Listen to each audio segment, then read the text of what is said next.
ectopic pregnancy, guys. So, hi guys. So, gusto ko lang mag-story time. Hoy, story time! Kaya mo ba to? Okay, Joe. Okay. Una sa lahat, I wanted to say sorry guys. Di kami nakapag-upload for like parang isang buwan. Hindi pa namin natatapos yung The Rain in España. So, sobrang sorry talaga. But, ayun, sobrang daming nangyari nitong June. Una sa lahat, it's my birth month. So, gusto sana namin mag-chill-chill. Maging happy-happy. Anong yun na? Magpaka saya-saya. Uy! Magka-chill-chill. Pero sobrang, like again, sobrang dami nangyari. Isa sa mga nangyari ay, eto. Yes, ako po ay na-ospital. So, actually, meron akong video na ginawa. Pero parang hindi ko kayang i-upload. Itong video na to, hindi ko siya kayang i-upload. Kasi parang, hindi ko kaya na i-share sa inyo, umiiyak ako. Parang, hello. Parang kaya ko lang parang hindi ko kaya na i-upload dito na may iiyak. Tapos pagkikita ko yung mga feed ko pag tinitingnan ko, may umiiyak. So, happy-happy lang tayo guys. Yun yung gusto ko. Pero, medyo happy naman tong story time ko sa inyo. Kaya, tiisin nyo na. Hoy! Tiisin nyo na! Pero, ayun nga. So, kidding aside, yes, na-operahan po ako. I had an ectopic pregnancy, guys. So, ang baby ko, masyado siyang pasaway, like the mom and dad. Hindi siya dumiretso sa matres. Dumiretso po siya sa fallopian tube ko. So, yun. I am trying my best not to cry, but I think I'm okay na. I'm nearly okay. Tama ba? Pero I'm getting there. Okay ako, especially kapag, alam mo yun, nakakausap ko yung asawa ko kasi parang ang dami niya sa akin sinasabi ng mga positive. He's a very wise man, so parang nagiging wise na rin ako. Ay, pwede ba yun? Pero ayun na nga. Anyways, birthday ko was June 21. O diyan, happy kain-kain. I already know na pregnant ako, mga June 4. So, pero parang may mga nararamdaman na ako ng mga pain. Pero I thought na normal lang yun kasi diba every pregnancy is different naman. So, parang ako nararamdaman ko na parang yung pain ko pag medyo nagre-release ako ng hangin, alam niyo na, parang masakit yung puson ko, specifically on my right side. Kaya sabi ko, ba't ganito? Ba't ang sakit? Pero siguro baka ganun lang talaga, mahirap talaga akong mag-pregnant, ganon. Nung nag-gym pa nga, nakakapag-gym pa ako actually, after yung birthday ko, Monday, nag-gym pa ako. And then Tuesday, nag-walk pa kami, siguro mga 2 km. And then, after nun, pag 10 o'clock, kumain ako ng mga prutas. Dinevour ko lahat ng grapes and everything. Kasi, parang sabi ko, okay, sige, healthy naman yung grapes, healthy naman yung, tawag dito, mga fruits and stuff. Tapos kumain ako ng tinapay, ganun. Mga 11 actually, mga 10, 11. Parang, na ako, girl, ngayon doon ko lang na-experience na pwede ka palang mahimatay kahit nakaupo ka lang. Umupo lang ako, pero nahimatay ako. Pero gigising ako. Ganun yung vibe nung nangyari sa akin. Umupo ako sa may silya namin, tapos ganun-ganun na ako. Tapos tulog ako. Tapos gigising ako. Sabi ko, hindi ko na kaya, matutulog na ako. So, natulog na ako. Pero nagising din ako kagad. Paggising ko, girl, ayan na. I'm rushing na sa banyo. Pero pag rush ko sa banyo, parang nag-blackout na ako, guys. Nahimatay ako.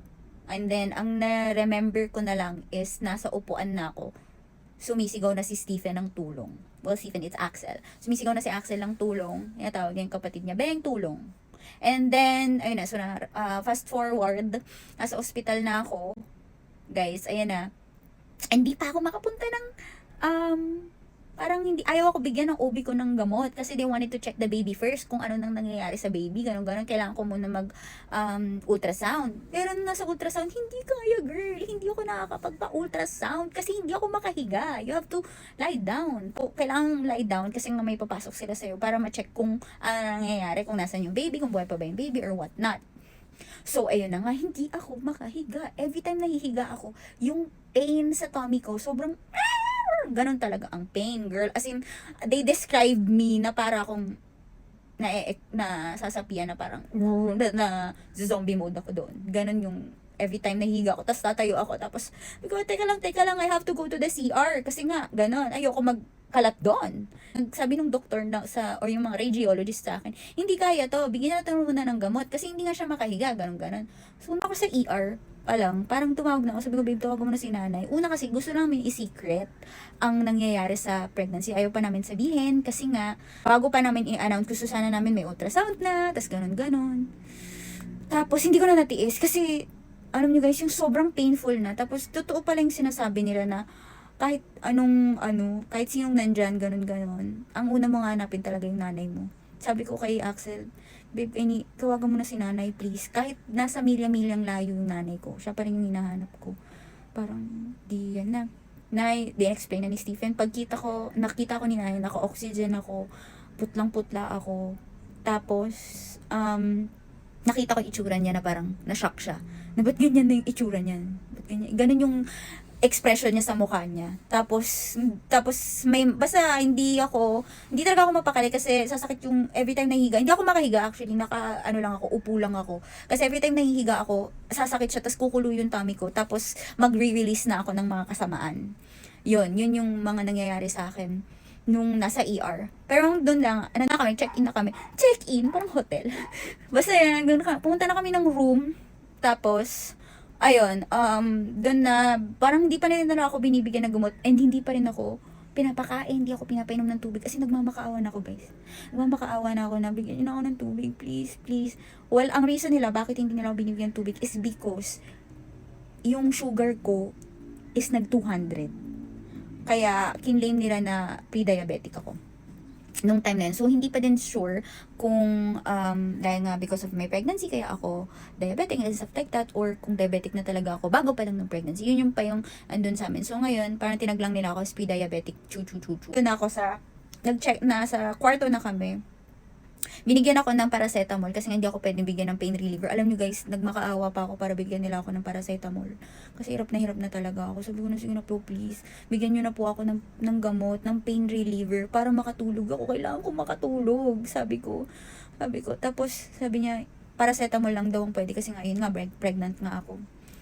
Para daw bukas, kasi nga bukas na ako, kinabukasan ako, i-ultrasound. Ayun na, nakatulog naman ako kasi binigyan naman nila ako ng paracetamol. Effective naman siya. Pero may pain pa rin. Alam niyo yun, hindi siya yung talagang walang pain. So, kinabukasan na, ayun na, nagpa-ultrasound na ako.